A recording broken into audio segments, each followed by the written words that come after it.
All right, welcome back, ladies and germs, to Waking Warrior episode 15. I'm really happy to have Dana on the podcast, and it's really special the experience that he has to share. We're going to cover some topics ranging from his time as a finance officer in the Army to Taoism and everything in between. So, Dana, welcome, man. I'd love for you to give a brief introduction to yourself, and maybe we can start off with early life after you get into that and what made you want to join the Army. Oh, thanks, Scotty. I appreciate it. Thanks for having me as a guest. I'll tell you, I'm 56 years old. My time in the military was from 1990 to 1995. I was an ROTC cadet. I had a scholarship up in the state of Maine, and I graduated I was dual enrolled, so I went to a small business school, and my commission came from the University of Maine, and I was commissioned in the U.S. Army Finance Corps, and I spent from 1990 to 1995 in the U.S. Army with assignments at SHAPE, NATO headquarters in Belgium. I was the finance liaison there. And then after my officer advanced course, I got out as a captain. I spent some time at U.S. Army Intelligence at Fort Belvoir, Virginia. You asked me what appealed to me about the military. It's interesting because my parents. Yeah. I was not a good student as a high schooler, but my parents. I'm the youngest of five. I grew up in Maine in a paper mill town, and my parents started talking to me about military service. I think probably when I was 5 or 6 years old. I had four uncles that had served in World War II. My father served in the Korean conflict. He never talked about it. He was in the Air Force. But the idea of being a military officer really kind of appealed to them. I think my father always had a lot of respect for military service, and especially for officers. And they used to talk to me about it when I was 5 or 6 years old. And I remember those conversations, and for some reason, it kind of planted this idea in my head. And I grew up as the typical teenager and did all the things that terrible teenagers do. But I went to college, and my freshman year in college, I'd straightened myself out as a student, and I was doing exceptionally well. And I went home on Christmas break my freshman year, and I got a letter from the U.S. Army saying that they wanted to expand the ROTC program into my college, and they were looking for people interested in applying for a scholarship. And I said, sure, I'm going to do it. I was just high on life because I had just gotten like a 4.0 in my first semester, and I applied and went through the process, and I had to retake my SATs because I didn't qualify. But I went through. I was selected, which really surprised me. So I had a 3-year scholarship, and it was one of those things I signed up for. I didn't know what I was signing up for. I just knew that I would figure it out. And I had this image in my mind of what an Army officer would be, and to me, they represented excellence in what they did, and they just seemed to have this image of maybe like cleanliness and cleanness and confidence. It was the things that I wanted in my life at that time, and I found it. It was really interesting to me that I was selected for that. And at the time, I grew up in a paper mill town. There was a strike that had occurred. My father had gone on strike. It was everything that you could ever imagine, from whatever you've seen in the movies, where people lined up on the side of the road, and there was violence and terrible things like that. And I just knew that my father would not be in a position to continue to fund my education, and I never wanted to place that burden on him. So the scholarship was the way to go. So I got the scholarship. I was a RA, fully funded. I put myself through school and graduated with $2,500 in debt. I took a chance, I guess. So that's how I got. It was the image of excellence, I think, that really drove me to that. And I knew that I needed discipline, and I needed something to push me. And it delivered on that promise. Nice. I also remember the Army recruiting ads in the 90s were pretty spot on. They were pretty badass, actually. Yeah, be all you can be, right? And look, I would have loved to have been a West Point cadet like you, but I was not that type of a student. I was not that smart, and I certainly wasn't an athlete. So yeah, I had a reverse experience. I was homeschooled. I did really well in the SATs. I did really well in my standardized tests, and I graduated West Point with a 2.7 grade point average. I by that time figured out I was going to do the bare minimum. Yeah. So what was your commission? Into what corps? Yeah, it was field artillery. So I got posted to Fort Wayne or Fort Sill first for basic officer training, and Yeah. then Fort Wainwright. I was a mortar platoon officer attached to a cavalry squadron up in Uh, the 25th Infantry. Excellent. Yeah, yeah, had Yeah. a fun time. So where were you posted as a finance officer? So I went to my officer basic course at Fort Benjamin Harrison when that was still open because I was a finance officer, and I remember sitting in the room where they were just reading out everyone's assignment, and that was in August of 1990, and the first Gulf War had just kicked off on August 7th, and the assignments that were being given out, like, so and so, you're going to Kuwait, you're going to Fort Bragg, you're going to wherever it might be, and then they said, Therrien, you're going to Belgium, NATO headquarters. I was like, well, where's Belgium? And NATO headquarters. Oh my God, that just seems too good to be true, and it really was too good to be true. Like, I it was bet, not. man.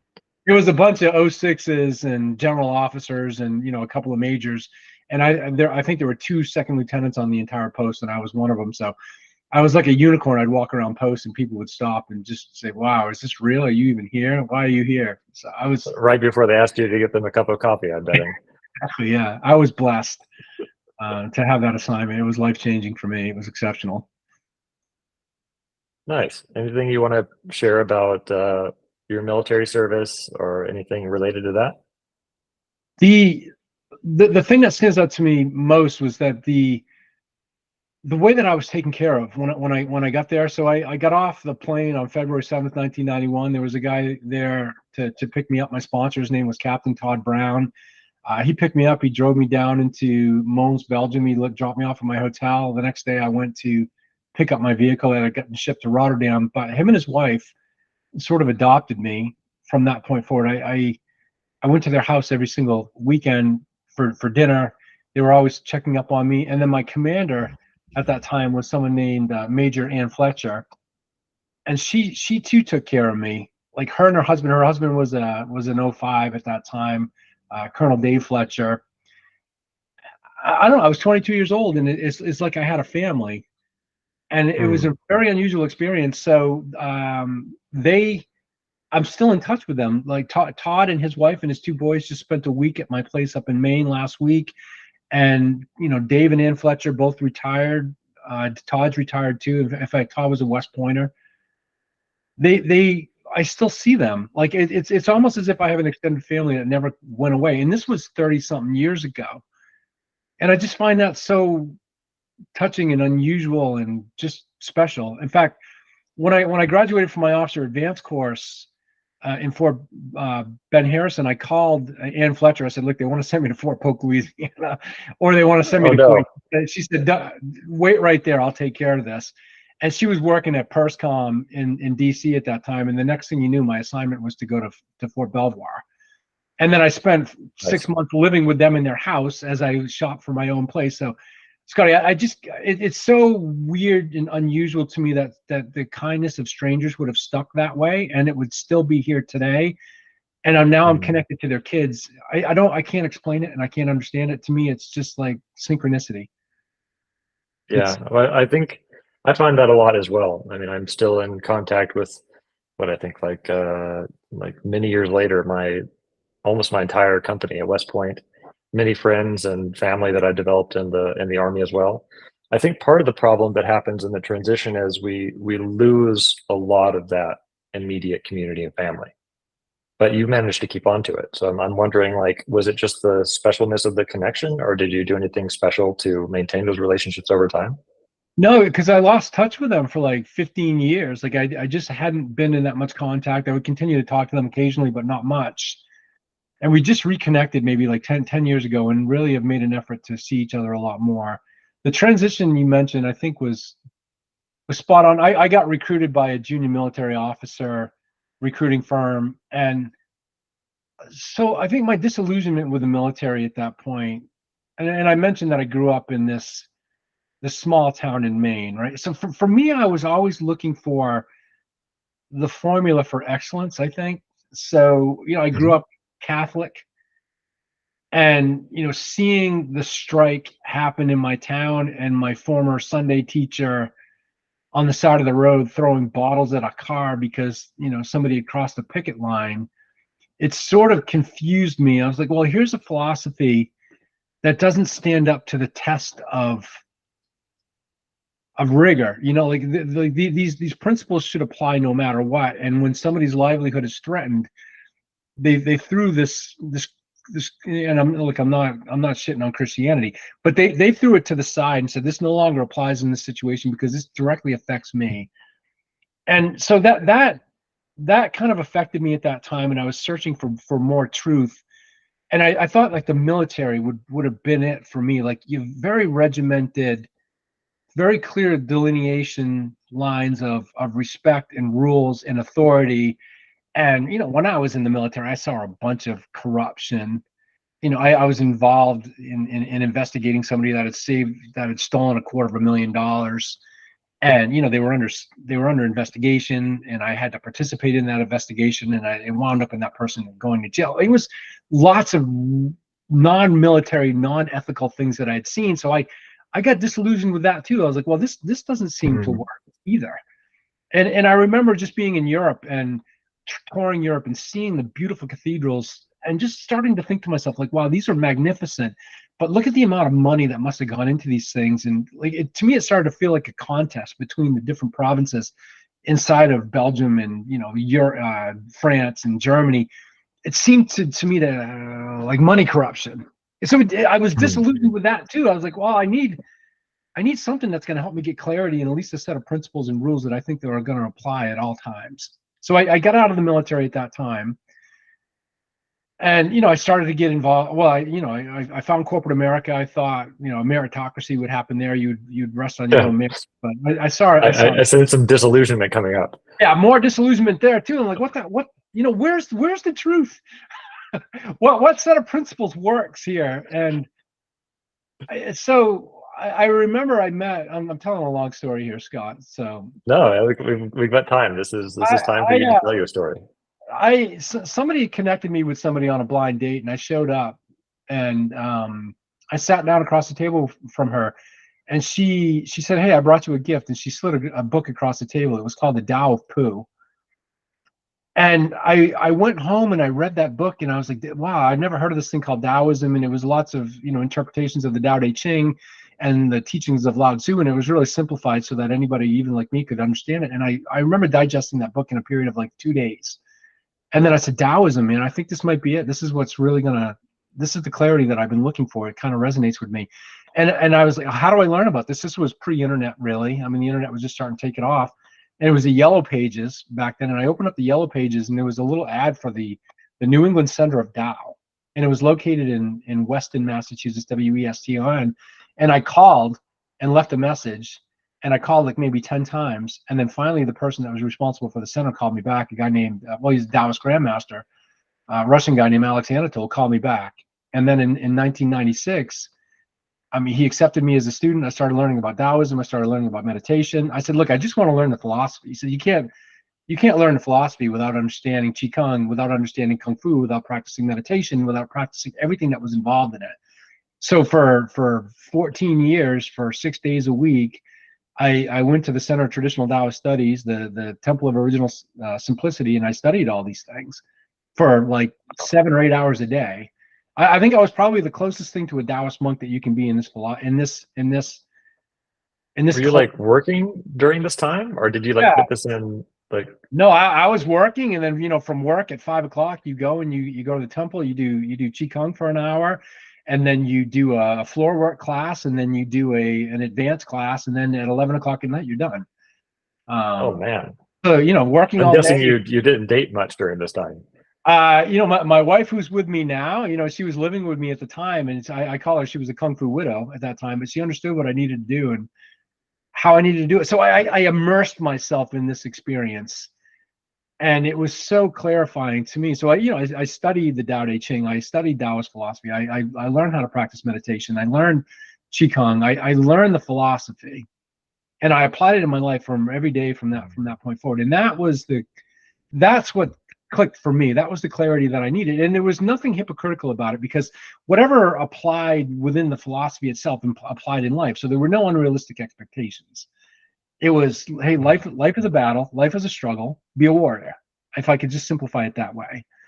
And in Hmm. order for you to embrace life, you have to be able to see things clearly. You have to be able to accept it. You have to be able to love life. And that when you love something, it means you have to love it for everything that it is, like the good things that come with it, the bad things that come with it, and then you have to embrace that and deal with it. So that changed my life, and that's how I think I found clarity after the fact. And you talk about connections now. I just went back for Alex's 76th birthday. I've known him for almost 30 years now.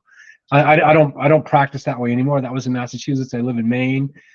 He's retired at this point, but he's still my teacher, my mentor, and the guy that helped Hmm. clear my windshield. Man, that's insane. Like what attracted you so strongly to Tao? I mean, and I guess it's kind of a two-part question because I feel like unless you have this like really deep need to do something or to learn something or to find something, you don't really launch into something for 14 years, 8 hours a day. What drove you so strongly to find like a set of guiding principles? Well, I think it's like this general hatred of hypocrisy that I have, where people espouse a certain set of values when they talk about a certain set of values, but they act in a completely different way. And Hmm. I didn't see that disconnection in the Taoist philosophy. Like if everything was like nothing was a philosophical principle unless it could be practiced physically. So if you Hmm. just look at the most famous symbol of Taoism is the Tai Chi symbol, the yin yang symbol, where it's a combination of opposites, where you've got yin and you have yang, and then within the yin you have yang, and within the yang you have yin. If you think about what real power is and how you can generate that through a physical strike in kung fu, it's a combination of relaxation and tense.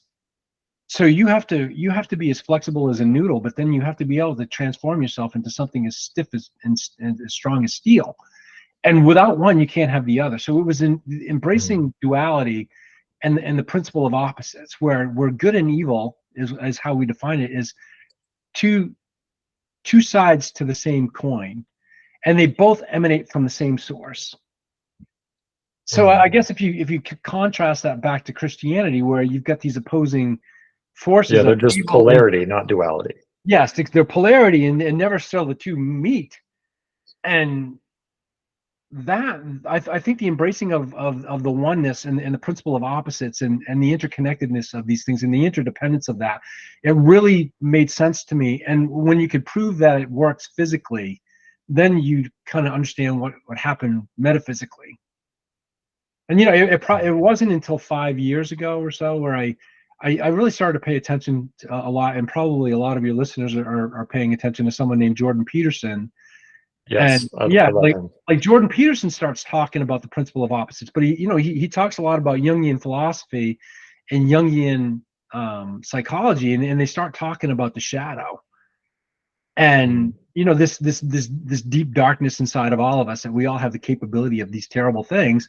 And in the Jungian idea is that you make peace with this force. And I thought about Yes. my 20 years at the temple and studying with Alex Anatol. Like I was studying this stuff before it became popular the way that we're seeing it now. Yep. And learning physical combat, like hand-to-hand combat, and learning weapons and things like that. To me, I said, well, Alex taught me how to take my shadow out for a walk, and how to how Yes. to how to embrace it and integrate it into myself. So I had this capacity for violence, but I controlled it. Hmm. And Yeah, when you Jordan have, Peterson talks a lot about that. Yeah. yeah. So Yeah, I I don't was agree really, with everything he says. He's a bit polarizing, and he definitely comes. I feel he's very heavily influenced by the Christian tradition. So this yeah. tendency to see things in like black and white. I'd like to get into this topic as well, but yeah, please keep going. This is fascinating. Well, I agree with you on your observation about Jordan Peterson. He tends towards Christianity, but what I found really interesting about it is the unifying principle of symbols that are seen in almost every single religion, and the way that Jung had studied these things, Mhm. and like they resonate throughout all these different religions, throughout all these different philosophies, and it's the one thing that we all have in common. And I just happen to find my path through Taoism. Somebody else might find their path some other way, but Exactly. that group of symbols, that group of representations, that group of stories was what really touched me. And maybe you've got a different on ramp. That's how I view Yeah. it. Like we're all going to the same destination. We all just have different on ramps. I think that's exactly it. And that's when I talk to anybody, the only thing that I try to ask them to do is just keep an open mind in the fact that someone else's path may not be exactly theirs. One of the problems that I have with very fundamental Christian people is that they typically say, I found salvation and help through this path, and it worked for me, and it is the only path. And so if you're doing anything outside of that, you're wrong. Like that's I think a great failing of Christianity, at least in its current application. Well, we all start to fight when we start talking about dogma. You know, Yeah. that's where all the arguments begin. But you'll never find it. Well, number one, you know, we're talking about Taoism, but if you and I had just met on the street, you would never have known. And you know, you were open to that conversation and you asked me about it. So we there are no converts to Taoism. We don't convert anybody. Like, look, your path is your path. If you ask me certain questions, I'll answer them to you. And if you want to know, I'll tell you. But I'm not here to convert you by any means. And why? Why? Mhm. For what purpose? Yeah. No, that's incredibly interesting. And like Jordan Peterson definitely saved my life.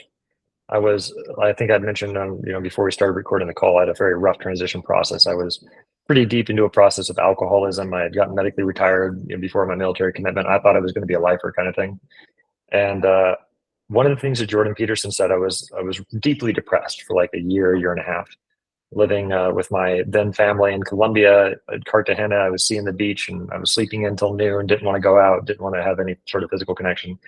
And one of the things that Jordan Peterson was saying, hey, like I asked my clients when I was still a clinical psychologist what time they wake up in the morning because your circadian rhythm really impacts your mood and what Yeah. you're eating because that also goes into like, holy shit, there's like an antidepressant list, a thing that I can do physically that if I do those things, I probably won't be depressed anymore. So I kind of made myself a list and made myself the act of if I do all these things and I feel better, then great. But if I don't, then it's a chemical imbalance. I'll go straight to the doctor. So he really saved my life. I guess where I disagree in his application is he's definitely talking to masculinity and men who I feel are struggling to find their place in what masculinity truly means in today's society and climate.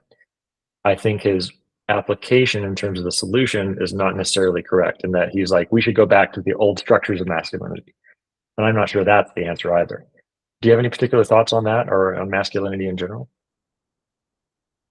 Yeah. Well, so like I said, like I spent 17 years studying this every single day, and I think it was a very masculine thing to do, like just to get in touch with my physical strength, and also to be able to Mm. to bond with somebody else through conversation, but not. I don't think men really sit down and talk to each other like No, they don't.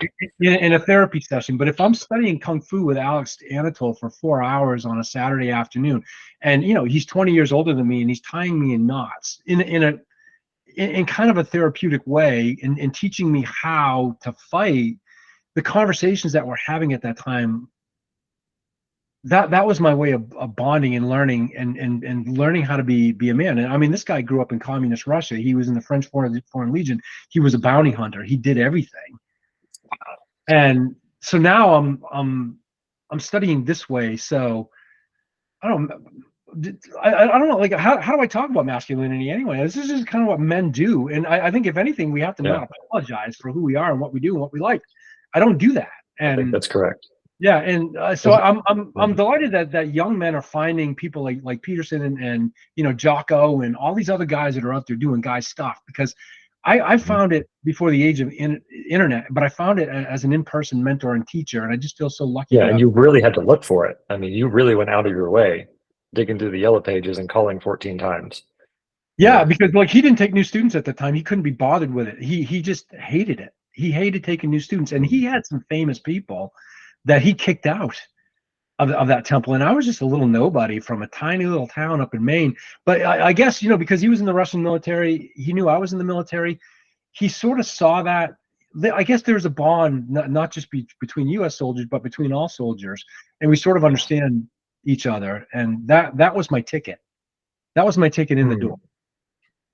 That's something that I think that's so incredibly valuable to emphasize the long running connection with men that are older that can guide us, as well as obviously men that are our brothers, kind of our peers that can we can develop long relationships over. And that's something that as men, we're not encouraged to do. It's actually kind of the opposite. This is the problem that I find a lot with men coming out of the military, is that men in general are not encouraged to share their feelings because it's the idea of we're stuck in polarity, masculine traits only.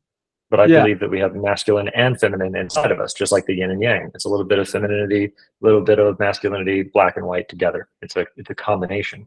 And so we're not encouraged to have deep, meaningful conversations. And I think that that's beautiful to see how you develop that relationship, and how also you've been developing the relationships we found in the Army. And that's something I'm desperately trying to increase. An interesting fact is, I went to West Point, and that was kind of an initiation rite. I think that Jordan Peterson talks a little bit about this. Joseph Campbell also discusses this.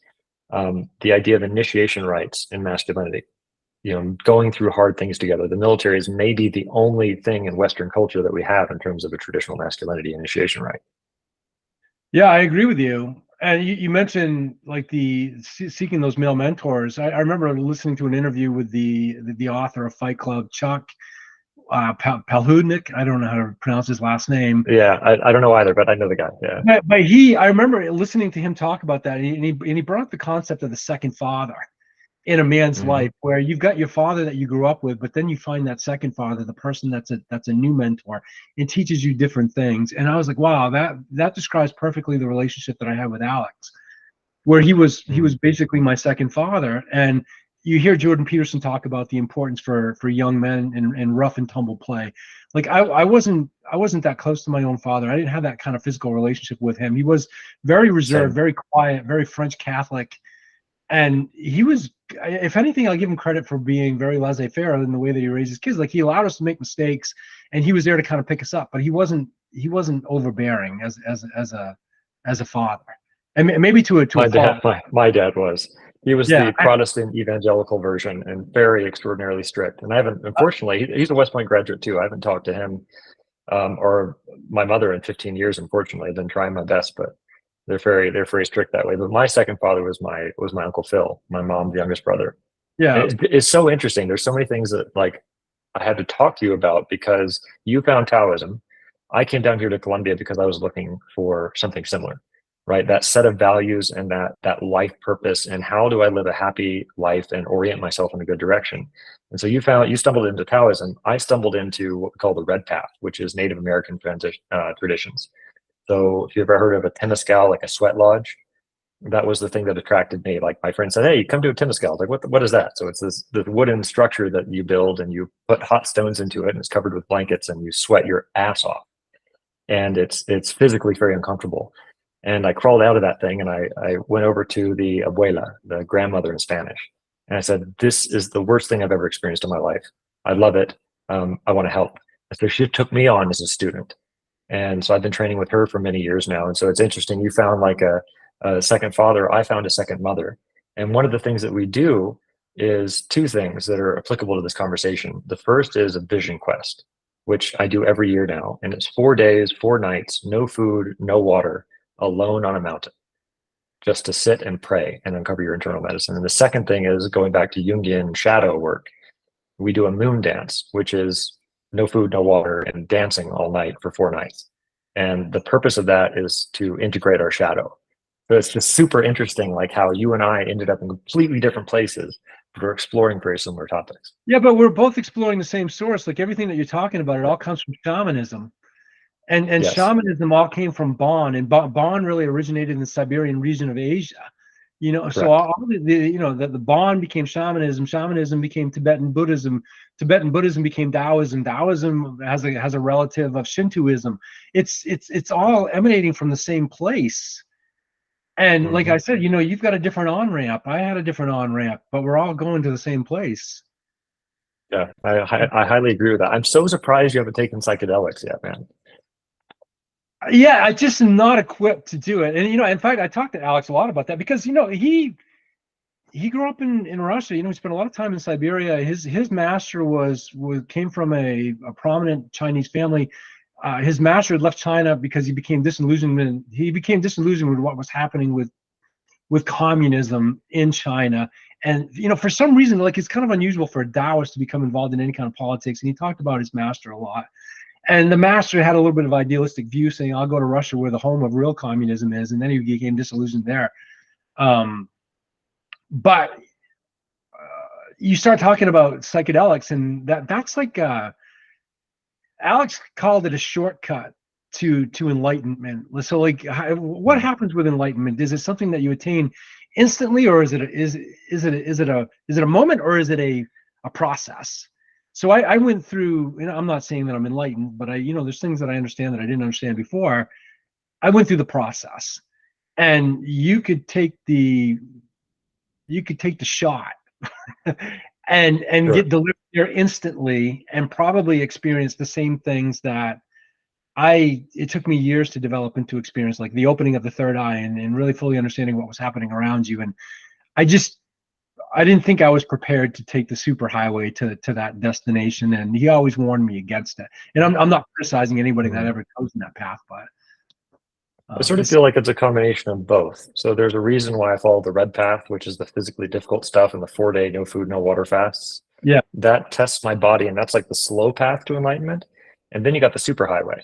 Right? Have you ever heard of or read much of Sam Harris? yeah. Yeah, so I figured you might know him. Yeah, his first podcast on drugs and the meaning of life really convinced me. So what type of meditation did you do, out of curiosity? Vipassana? Well, I mean, you can call it whatever name. We never really had names for it, but it was Taoist burning meditation. So the idea is that, for an hour on Saturdays, we used to sit, and the first thing you do is you relax your body, and you stare at a candle. You relax your body from left to right. You do kinjas. There's 9 different kinjas that open all the different chakras in your body. You bring the you bring the candle with you into meditation, because you have to bring a segment of reality back into it with you. And then you go through a burning exercise where you just imagine stress and fatigue coming out of your body in the form of oil. And then you catch that oil on fire. So the principle is that you accumulate stress and fatigue mentally, so you have to deal with it mentally. And if you can burn it away, if you can make it go away, then you're restoring the balance inside of your own body. You're bringing yourself back to a better state of homeostasis. And if you read any of the studies on it, you're really affecting your pH balance. But it's a stress reduction exercise, and you do that for years and years and years. And then occasionally, like, after a period of time, I'd sit down and there'd be somebody sitting next to me, or I would encounter a being in this meditation. So it was almost like I went into a second phase of meditation. I would go in there and burn very, very quickly, and then open up a door and go to another place. And then suddenly you're communicating with these things, and you're getting thoughts emanating from you. It sounds crazy, and don't. No, not to me. Not to me, it doesn't. Maybe to other people, but not to me, it doesn't. I do that on the regular, man. I'm taking ayahuasca don't tomorrow. commit me. Yeah, but it's as if you're getting information from another source, and it's giving you guidance, and telling you things. That's very useful and can be very, very pragmatic and very enlightening. I think that's incredible. I think you can certainly look at psychedelics as, I view them more as guides, right? Which is the idea of, like, Sam Harris kind of mentioned this in his treatises on drugs and the meaning of life. He's like, look, the psychedelics show you different ways of being, and every experience or feeling or thought or whatever you have in psychedelics, you can experience without it somehow, some way. And so early on in my development, I started doing a combination of Vipassana meditation and LSD, and usually at the same time. Yeah. Fantastic combination. And the idea was, I was like, okay, well, if that's true, then I should take notes of these experiences and see how I feel, and then seek to embody through practices in my own life how to get to those states. So I then sort of migrated into using MDMA and like other substances, tremendously useful. Like, MDMA taught me a tremendous amount about compassion and empathy and respect. It was just amazing. I remember I went into this bar, not the ideal session now. I wouldn't take it now that I'm, like, kind of on the medicine path. Yeah. But I went into this bar and I was on some Molly, and this bartender remembered my name and knew that I wanted a glass of water. He's like, "Hey Scott, here's a glass of water." And I was like, "Man, that's so amazing! Like, thank you for taking so much personal interest in me." I was like, "Oh, gotta note that down." Okay, so I'm full of empathy and like really came. Yeah, I was not an empathetic person back then. So these psychedelic experiences helped me understand what I needed to shoot for and align myself in my real life, if that makes sense. So kind of like what Alex did for you, I think, because I didn't have a personal guide in that respect. Yeah, so I mean, there was the burning meditation, and then you started to get into a session where you actually communicate with spirits, and then there was a flying meditation that we did like on Tuesday nights, and you basically lay on the floor and you're sitting in the temple. You're surrounded by all these incredible Taoist tankas, which was basically a a mobile Taoist temple that the Yao people had created. So he had like one of two authentic sets in the world. So Mm. the setting was incredible. So you lay down and you just imagine yourself flying up through the roof of the temple, and then you go to a purple forest, and then you find yourself there, and then suddenly you're surrounded by creatures. And then at some point in time, Alex says you're gonna see a castle there, and go to the castle and see what happens. So I went to the castle, and I had these and it was a grandiose castle. It was on the ocean, and it was surrounded by water on three fronts. And I went into this castle, and it was under attack. There were soldiers there, and they were just trying to defeat the castle. And I said, to hell with it. I don't need this. I walked away from it, and I went to a little forest in the woods by a lake, and I created a fire, and I sat there and I enjoyed myself, and I didn't need the hassle of the castle. And when I told Alex about it, he was disappointed in me. He says, the castle is a representation of who you are, and you didn't have the courage to defend yourself. And Mm. that little lake, that little fire. Now I live in a cottage by the lake in Maine, and I sit by the water and I sit by that fire. It was a perfect image of where I ended up. And to me, when I go back and reflect on that, I created this grandiose life for myself in Boston, and I created something that I couldn't possibly defend and I couldn't possibly uphold, and it was more than I needed. So that at that Mm. point, back in 2009 is when I came back to my roots, and I came back to life on the lake where I live now. It was an allegory for me to simplify my life. And after I spoke to him about it, Yeah. now So in a way, you did defend yourself. Like I think you maybe misinterpreted that, perhaps. I did. I didn't need to. I didn't need to defend the indefensible, and plus, I didn't need all that space, and I didn't need something so grandiose. I needed Although simplicity. a castle surrounded by water on three fronts is pretty damn defensible. So I Yeah, but mean, for, like you for did one pick a person, you've decently got good 100 position. rooms. But so I think it's really, I think it's also describes the importance of visualization, right? You can't create anything in your life unless you can imagine it happening first. So meditation is an incredibly powerful form of visualization. So is Kung Fu. Like you have to imagine what's happening in front of you, and you have to visualize the outcome as you're making it happen. And I think that was another really incredible skill that I learned. And I'm a very visual person, and I think just in terms of visual ideas, and I've created a lot of really cool things as a result of that. That's incredible. I think like you're describing, at least from my perspective, a different way of consciousness and sort of a practice that opens the doors to other layers. And so it's fascinating to me now knowing what I know and knowing that I don't know much at all, learning about and exploring these different fields primarily through the use of plant medicines. But it's like there's so much more. There's like so many different layers and levels of reality stacked on top of each other. And I find it incredible just the fact that I'm able to explore these things. Like my life is anything but boring now, I'll tell you that. And it sounds like yours was as well. Well, there's no way you could have ended up in Colombia, studying underneath what was basically, this sounds to me, is to be a shaman, Yes, and she is. teaching you the way. Like how that just doesn't find people who are not looking for it. So you Well, had to yeah, it was a visualize. combination of me being drawn here and me looking for it. Like you, I was deeply frustrated because I didn't resonate with Christianity either. And it was interesting. Like there's a sort of a cosmic joke. My dad and my mom homeschooled me. And in the process of doing so, they wanted to do that because they felt the school system was secular and worldly and therefore evil. And so what they decided to do was train me how to think for myself. And I did that. And I did that about Christianity. And I said, well, this doesn't really resonate with me. And it's like, well, we wanted you to think for yourself about everything but that. Yeah. Right? And that was the breakdown of my family relationship. And I didn't find, like you, what I was looking for in the army. And then after the army, is like, well, what am I expected to do? Find a good job, get a nice car, a nice house, like you said, that indefensible castle position. And I had all that shit, and I was still unhappy. And now I'm getting frustrated. Like, okay, well, what the hell else can I try? And so I was reading Tim Ferriss at this time, 4 Hour Work Week, and I just sold all my shit.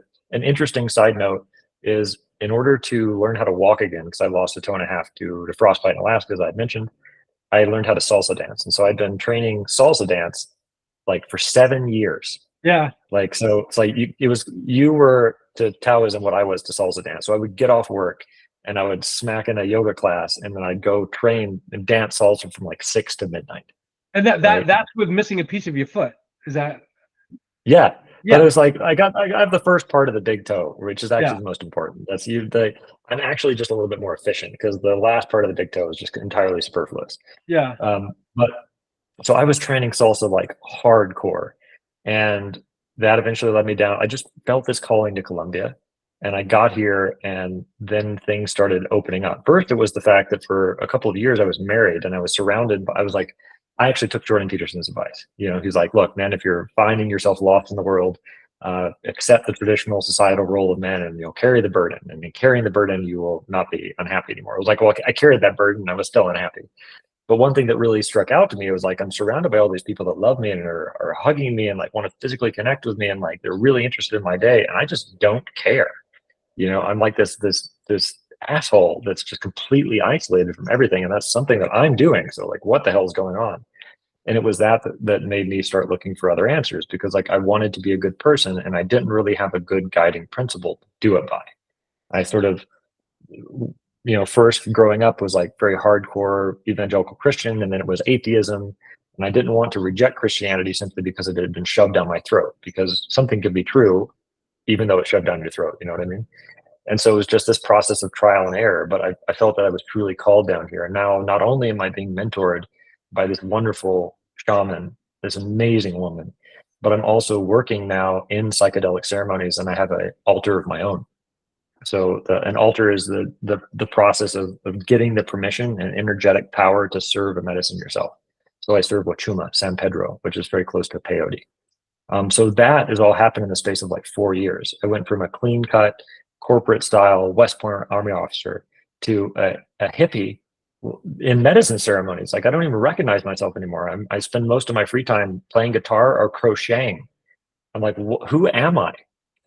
Well, when you reached out to me on LinkedIn and I saw your profile pic, and like, this guy's a former West Pointer, and look at this picture of him. Something interesting about him. I think I want to talk to him. Like, Thanks, man. he's gone to the other side. I've gone native, man. I've Uh, gone native. well, I would venture a guess that I don't know. I'm grateful for your parents and their evangelical Yes. abuse of you, because they opened your spiritual eye and they turned you on to at Yes. least something. I think it's better to have been raised that way in I don't want to call it abusive, but at least in an overbearing religious atmosphere It where you, was at a minimum emotional and spiritual abuse, at a minimum. yeah, But I'm so incredibly grateful for it. I think this is probably your perspective from the Taoist end of things. My perspective from the plant medicines is I've seen the other perspective. I've received an understanding of compassion for my parents, because they did their best and they were wounded in their own way and looking for healing and weren't finding it. And they tried to pass that stuff on to me. And my experience is everything that happened to me, especially the negative stuff, has ended me up in this place where I wake up, and the first thing that I go out to do is go out to the grass, and I lay down and I thank Mother Earth for another day of air. Right? yeah, That's the point that I've gotten to, like this joyful, deeply satisfied place. And it doesn't have to come through plant medicines or Taoism, but that's what's on my heart to share with our brothers and sisters as veterans. Like, it's possible to get there, because I talk to so many that are just carrying these burdens around, and they don't know which way is up or which way to get out. And sometimes, like, if you fight under those burdens for so long, you just end up giving up because it's too much to bear. yeah. Well, my mother was a deeply spiritual person, and like in the '70s, that's when there was sort of a spiritual awakening. The Catholic Church started having some prayer meetings, and I remember going to those as a kid. I was an altar boy, and I was very immersed in the Catholic way. And I went to catechism all the way until I was 18 years old, until I graduated. And it was voluntary from the point of like 14 or something like that. And What's I, catechism for those that aren't Catholic and also me? so, well, catechism is really just instructional. It's religious instruction for kids outside of the typical math. I'm sorry, Hmm. mass. So you start talking just about it. But there were some wonderful parents at that point in time, and it became a place where I could go and have conversations with kids that weren't in the same social circles as I was, because of how clicky Hmm. high school can be. But the cliques were gone for a minute, and just think Breakfast Club. If you've ever seen that movie where you've got these I'll have to diverse, imagine. I'll have to yeah. imagine because I never went to high school. Well, these diverse groups of people who, the jock and the druggie, and then the academic person, all kind of getting together and just kind of sharing their responsibilities and their feelings, and it was a good thing for me. Um, Hmm. yeah, there was something else that I wanted to mention. I can't remember now. You spark a lot of thought. I'm glad to hear that. Like, this is exactly the sort of conversation that I want to have, and I find it so incredible to. I mean, you've got a lot to share and a lot of wisdom to share, and I think a really incredible inspiration for those that might be interested in alternative or Eastern spirituality, right? Because I had a good friend of mine that was a career military guy, tough, like almost a sergeant major, very stiff, like walked everywhere like a cardboard brick. And he sent me a message. He's like, "Hey man, I know this is going to sound gay, but I started meditating and I quit alcohol." Like, what do you mean? Like, what do you mean that sounds gay? Like, there's Yeah, this incredible resistance that we have to even sharing the fact that we're doing something good for us because the current military kind of structure and setup is like, no, you're not going to work on yourself. It's like it's odd. It's very odd, and I find it very deeply inspiring that people like you are showing the way. So in my tradition, you're an abuelo, you're a teacher, a respected elder after 52. So you are that to other military veterans. well, well, for one thing about being a military veteran is, like, I was in for 5 years. I was an ROTC cadet, and I mentioned to you before we talked, like, I don't. It's odd to me, like, somebody comes up and thanks me for my service. I'm like, you're gonna thank me for my service for serving my country from the country of Belgium, where the U.S. military rented me a house in a farm field, and it was this incredibly easy experience for me. I experienced zero hardship as part of that. It was all positive for me.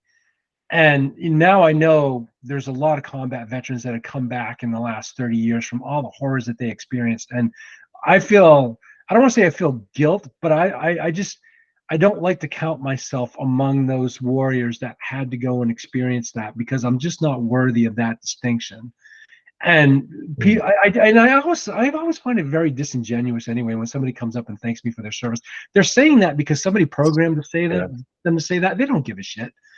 It's hard to deal with. I get it. I mean, I think sometimes they do, but I also agree it's largely programmatic response.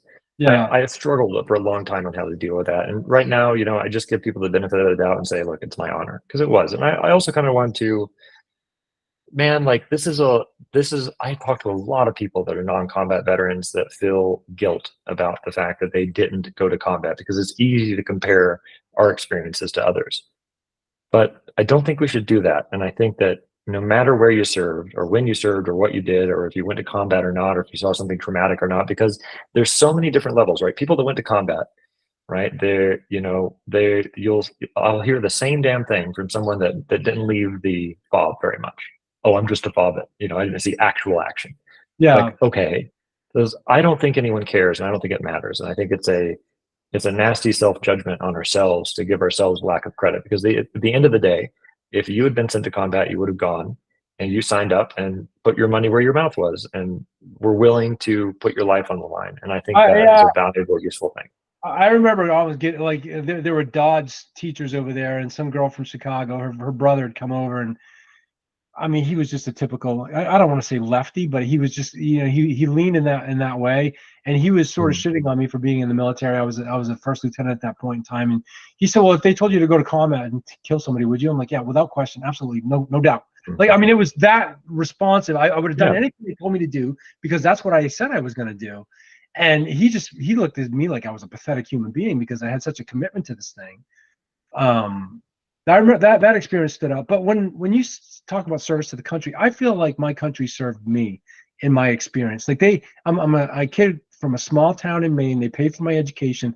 They sent me to places I never would have been able to go to on my own. They gave me experience that I never would have been able to get to just in going into corporate America. And they introduced me to people that I still know today. There's a retired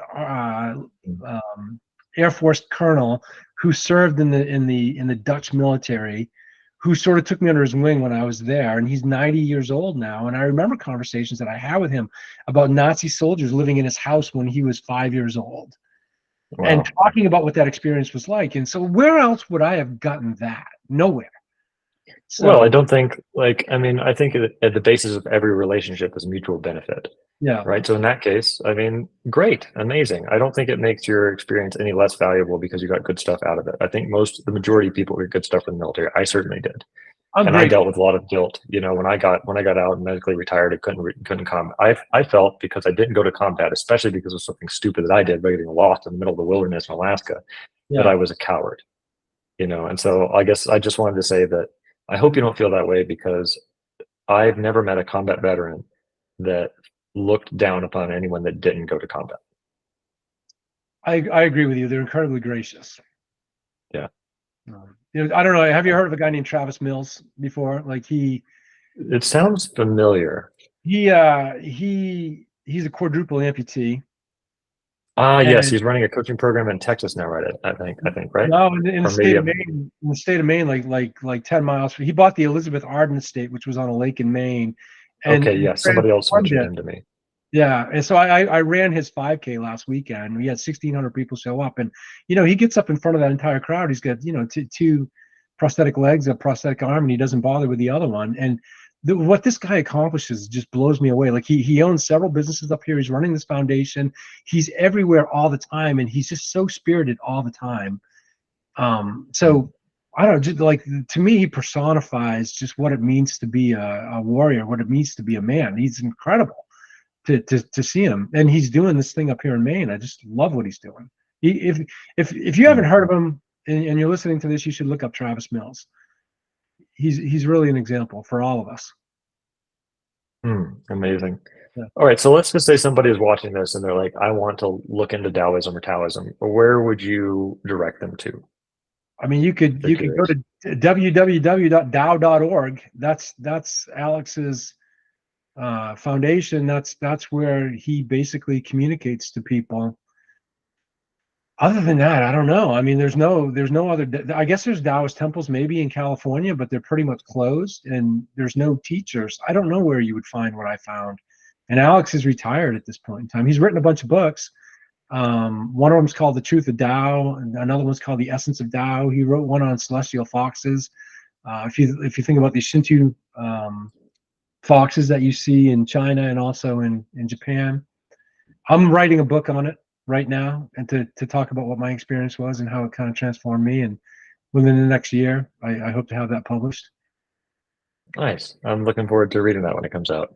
So look, if you want to read the definitive book, you want to get a copy of the Tao Te Ching, and you can download a copy of it. The authentic translation of it is one that was done by Lin Yutang. So Linyutang. There's a free copy of it. It's 81 chapters, and you can read the Tao Te Ching as it was meant to be transcribed into English. Now, there's other versions of it that are available in bookstores. The most popular one is by a guy named Stephen Mitchell, but it's been filtered through his Christian brain.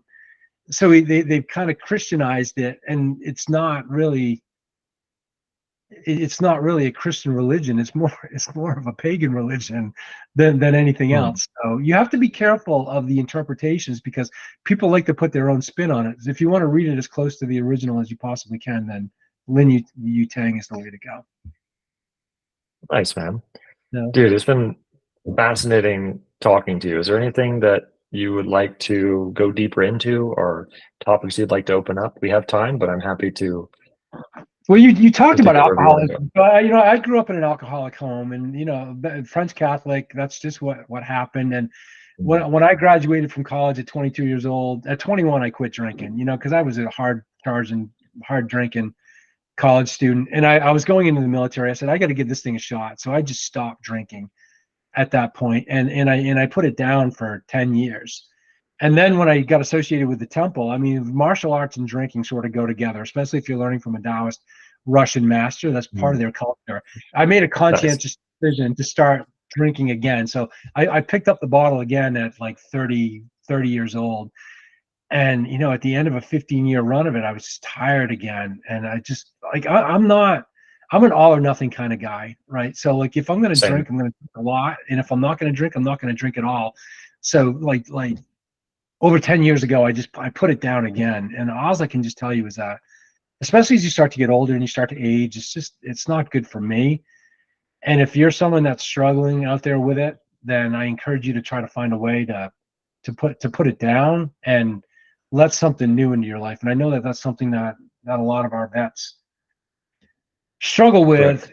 I watched a Navy SEAL. I think he was talking to what's that Sean Ryan show? The guy was he was a Delta Force operator, and he talked about a lot of his experiences in Iraq. And he said that the hardest thing that he'd ever done in his entire life was the first year of sobriety. And this is a guy that Mm. was an operator, right? I mean, he saw every kind of horrible thing, and in comparison to the horrible things that he saw in combat, thinking that the first year of sobriety was the hardest thing that he ever been through, and he meant it earnestly, that tells you something, right? So, if there are people out there that are struggling with it, I hope that you can find a way out of it, and you can find your way, because it's a distraction and it's a detractor, in my opinion. Mm. I don't condemn anyone for No, doing it. and yeah, I mean, I occasionally take alcohol now, but I've gone cold turkey and quit for many many times in my life. Usually for like a year or two, I just kind of completely stopped. Yeah, And now I've got it in relative balance, but it took me a long time to find, and I only found that once I started to become more conscious. What I realize now is, for me, drinking is a way to become unconscious. It's like waking up and then trying to go back to sleep again, kind of thing.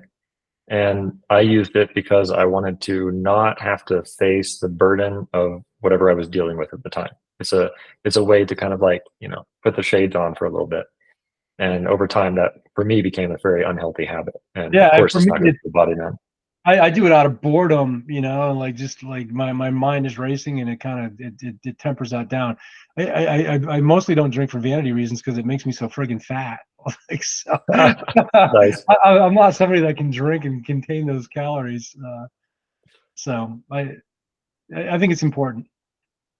Yeah, man. I appreciate those notes. Yeah, dude, I'm so happy to have you here, man. I'm really happy to have gotten your story. Fascinating journey into Taoism, which I really haven't studied much at all, but I'm now interested to learn more. And any parting thoughts or notes for the veterans or people watching this? I think a good way to summarize Taoism is a quote from another Taoist sage named Chuang and he said, "Those who dream of the banquet wake to lamentation and sorrow, and those who dream of lamentation and sorrow wake to join the hunt." So it's really Hmm. it's a statement about expectations. If you expect hardness, if you expect life to be a struggle, if you have the proper expectations going in every single day, you're going to wake up and be a warrior, and you're going to just confront those types of things. If you expect everything to be awesome, if you expect everything to be kind and everything to just be delightful, as we've been conditioned to believe in this country today, you're going to be sadly disappointed. You're going to be depressed, and you're going to be unhappy. So I guess the biggest Hmm. difference between what I saw in Christianity and what I saw in Taoism is that Christianity was more about the golden rule and treating other people as you want to be treated, which is a nice thing. But Taoism is all about life as a struggle, and you have to be able to prepare. You need to be prepared to deal with that struggle. And if you look at any of the Taoist deities out there, they're all brandishing weapons, and they look pretty pissed off. So And it's almost like Stoicism meets Eastern philosophy there's in a there's bit. there's a lot of stoicism that's in Taoism, and really trying Hmm. your best to be unaffected by these major sways that occur, because there's lots of ups and there's lots of downs. And some people would call it the middle way. It's not really the middle way, but you're just trying to find harmony between all these different things, being accepting of what's happening. So maybe it's time for more people to hear about it. Now, I mean, that's basically why I'm writing this book, so that people can at least relate to the experience that I had, and maybe it'll open themselves up to something else like Stoicism and Taoism. Yeah, no, I 100% agree that it's time for people to learn about these methodologies and many other methodologies. And I'm working hard to remove the stigma around doing things that are good for you and experimentation. And I'm also working very hard to make sure that we as men can come together and have these sort of discussions more often and just express what's on our mind and go into things with an open mind and not judge someone for the path that they've chosen. That's like the biggest thing, I think.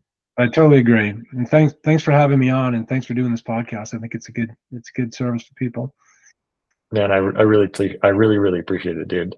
I'll cut the recording and then we can catch up afterwards. All right, thank you. And that's a wrap on 15. All right, man.